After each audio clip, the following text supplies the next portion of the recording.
Hello and welcome back to the Nasty Metal Box channel here at YouTube, and of course I'm here with another Thrash Metal Month video, as it's, well, it's gonna keep going and going and going, like I said. So, of course for this video, the last one was on US Thrash. This time I'm gonna be focusing on UK Thrash. Now, the United Kingdom is basically considered to be like a black sheep when it comes to thrash metal. It's usually either loved or it's hated because of course it has to come with bands such as Reanimator and Acid Rain, mostly, and I guess even a band such as Slammer, maybe, because they didn't really, I guess to some, they didn't really add a whole lot, or they were too jokey. They tried to really copy more so of bands such as Metallica, even though the fucking UK bands were the biggest influence on thrash metal to begin with, especially at bands such as Metallica and Anthrax. But the younger ones decided to come in and, I guess, copy it. But you know what, I'm not here to focus on the bands that tried to copy. Instead, I'm just going to focus on ones that I actually liked. But it's not really, it's not a hotbed for thrash though. And to some extent I understand, but there is at least some good stuff that did come out of, you know, the United Kingdom. So let's actually start off with probably one of the more liked ones out of the bunch, but kind of the more liked ones, but they are definitely a favorite of mine, and that's of course this Onslaught set with the, you know, the Force. Probably my favorite from them because it was my introduction to Onslaught. Of course, the debut album, you know, Power from Hell is a damn good album. But of course, after this, people thought that they sold out or whatever when they released the In Search of Sanity album with getting their third vocalist, Steve Grimmett, who of course best known for singing with Chateau and Grim Reaper. Of course, we all know what happened to Steve Grimmett, going through that surgery, leg, and now in a wheelchair. Yeah. Sucks, but at least he'll still be able, you know, to sing. But yeah, good album right here. I really like Onslaught. Of course, after, you know, releasing In Search of Sanity, they did come back in the 2000 release, you know, at least a few more stuff. Of course, out of the later ones, this is the only one that I have by Onslaught from the later days. Of course, this is the Sounds of Violence, which is a good album. I really like this one. It's definitely far more aggressive than, you know, the Force. Doesn't sound like the Force. Of course, Psykiller doesn't, you know, pull off any of those real falsettos or anything that he is pulling on the Force. But it's still good. I still like it. Just more aggressive. Another one also maybe that people tend to like as well is, of course, is Death Wish. This, of course, is my only thing I own by Death Wish. This, of course, is the Dive Bomb Records remaster for Demon Preacher, which this is very Slayer-esque, actually. Of course, probably next to the other band that's playing in the background, which I'll get to. But it is very Slayer-esque in a way. But it's good. It's got a cover of Black Sabbath's Symptom of the Universe, which, of course, again, kind of really coinciding with, you know, my Roots of Thrash 1970s video with bringing up Black Sabbath. as an influence on thrash, and very well again links to this Death Wish doing a, which is of course has a damn good cover of Symptom of the Universe. Really damn good cover. There really isn't a bad song on here. The last track, Past Life, though, might be almost, to some, almost unnecessary, because it's not even a fucking song, whatever. It's just very atmospheric and everything, but it's not bad. I like it. But, yeah, of course, their first album, what is it called? Oh god, what is it called again? Let me look up on Metal Archives.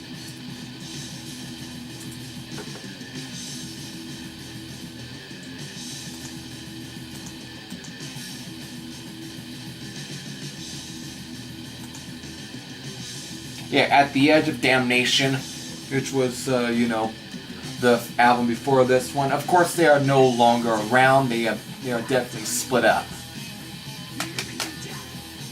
Okay, of course, like I was saying, these guys might be the most Slayer-esque out of the bunch, and this is the band that's playing in the background. This, of course, is Hydra Vein, with their second album titled After the Dream. I still remember the first time I was introduced to Hydra Vein was back in 2010, and my brother had asked me if I've heard of Hydra Vein.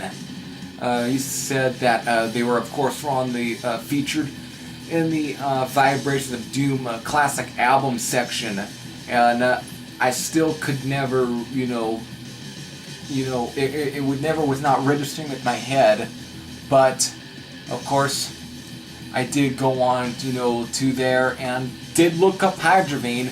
Had cool, at least this one. This was probably the coolest artwork because their debut and probably the most cheesiest, probably one of the most ugliest artwork for a thrash metal. Of course, there was a lot of obscure underground thrash metal albums that had some pretty not so very good artwork.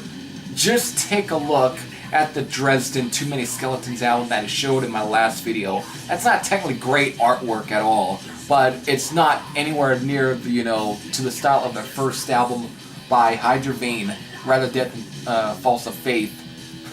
But this one, of course, is the artwork is done by Dan Seagrave, best known for doing artwork for bands such as Morbid Angel, and of course even Malevolent Creation. Wow, that one's real bad. That one's, I can't believe I forgot a pretty key death metal band there. But yeah, he did quite a bit of artwork for a few death metal bands, and of course some UK thrash metal bands as well. Mostly ones with a more punkier edge, such as Metal Duck and Lawnmower Death as well. So two more British thrash bands to, think about or whatever. Of course, you probably should know about those if you've ever dug into British thrash. But this is of course really good. I kind of like this one a little more than rather Death and False of Faith, but that's because I spend more time with this album than with, rather Death and False of Faith, which is a good album. It's definitely very Slayer-esque, just like this one. If Rather Death and False of Faith might be considered the band's, Rain and Blood, then this could be, in my opinion, their Hell Awaits. And not because of the lyrics. The lyrics are not really that evil. The only one that pushes to be, pretty evil is probably Turning Point, might be. But I think it might have more other meaning to it. But their lyrics are almost kind of political, in a way. More anti, I guess you could say. Not really as, maybe a little close. Probably not as much as Megadeth's lyrics. But it has that sort of, thing going on. But I like this. It's just a good thrash metal album, and probably one of my, next to Onslaught. That's probably my pure favorite, British thrash band. Of course, another real favorite of mine right here is, this is my only vinyl I'm going to show, but these guys are very obscure, very underground. Of course, it's Wolfpack with Total Head Removal. I've talked about this record before in my other videos, but this is very, almost new wave or British heavy metal-ish. Of course, these guys were formed during the new wave or British heavy metal movement as early as 1979, but they mostly were a covers band at first, but the only member that actually was during that, you know, that was at least, you know, during that lineup is, of course, is bass player and singer Phil Gavin. Because, of course, it's that guy right there. Of course, looking at the photo for these guys, you can tell that they look like a bunch of thrashers as well. Of course, wearing some Motorhead shirts. Yeah, good stuff. I like this. Of course, this has a very new wave of British heavy metal sound. Like I said, it's very more closer to the likes of Venom, Warfare, maybe a bit of Tank. God, who else would I compare these guys? Maybe. But of course, Onslaught as well. Mostly, I think the first two, Power from Hell, and of course,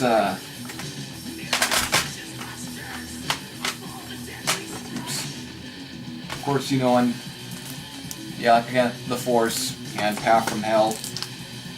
But yeah, it's good stuff.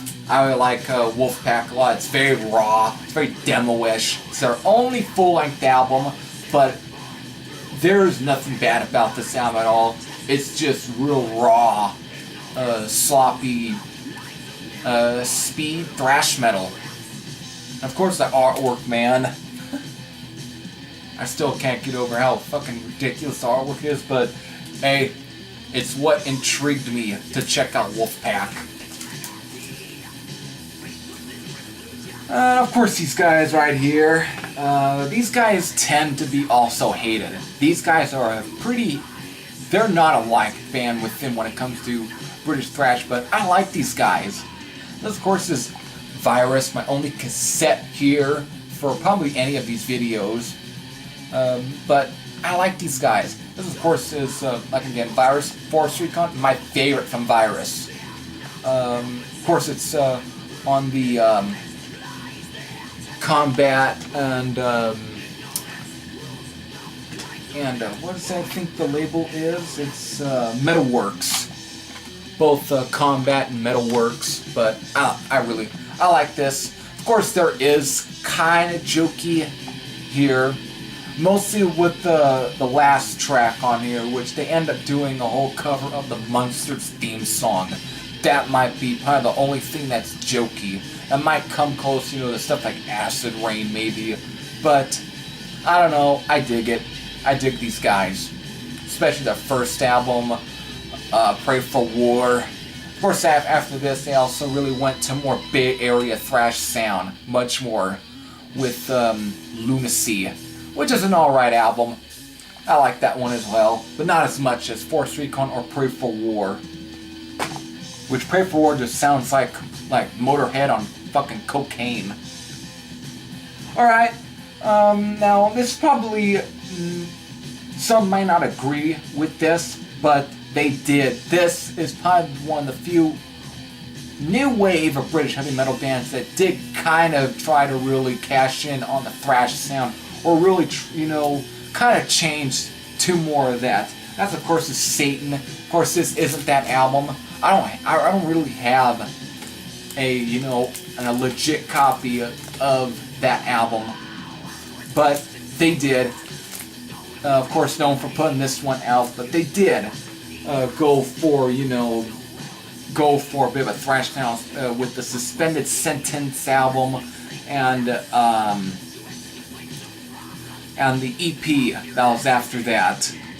And of course, that lineup that they did, which was a completely sort of, I think mostly the singer, who of course was,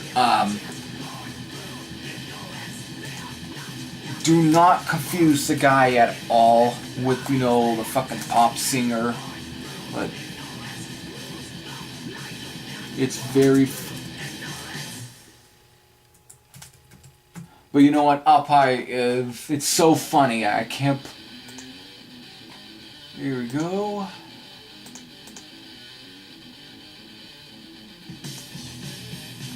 Yeah, the fucking singer's name is Michael Jackson, for the fucking who sang for Satan and Pariah. Yet he shares the name with the fucking late pop singer. It's fucking hilarious. But of course, when he joined the band, is when they kind of changed to a bit of a more of a thrashier sound. Of course, after that, they changed the name to Pariah. Released about 3 albums under that name, but that was kind of when they kind of were a bit, kind of more of a speed thrashy sort of sound. I don't own those albums at all because they're very tough to come by. They are very tough and they are very much out of print. But of course, later on they did come back with the original lineup that did Courtney Act. And while Life Sentence, is more closer to this, I think Atom by Atom might be kind of going back to a bit of that sound on Suspended Sentence and Into the Future EP.